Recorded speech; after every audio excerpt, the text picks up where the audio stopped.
میں کیا ہوتا ہے کہ 5 وقتہ نمازوں کی با جماعت ادائیگی کا ہم سے اہتمام ہوتا ہے. امامت معمولی خدمت نہیں ہے، بہت مشکل کام ہے.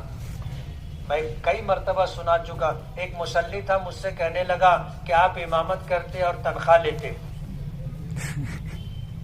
آپ اگر امام نہیں رہتے تو بھی تو آپ کو نماز پڑھنی پڑتی نا. تو جو نماز آپ پڑھتے وہی نماز آپ بجائے چٹائی کے مصلے پر پڑھ لیے تو آپ پگار لیں گے کیا؟ میں نے کہا نہیں، بات ایسی نہیں ہے، سمجھ کا فرق ہے. مولو ایک کام کرو. بولے کیا؟ میں نے کہا تم مہینے بھر 5 وقت کی نماز ہمارے مؤذن صاحب کے بازو میں پہلی صف میں پڑھو، جو پگار ملے گی وہ تم لے لینا، جو تنخواہ ملے گی وہ تم لے لینا. اب گفتگو کے بعد پہلی نماز میں وہ تھا مؤذن کے بازو، میں بھی اس کو ایسے گھوم کے دیکھا.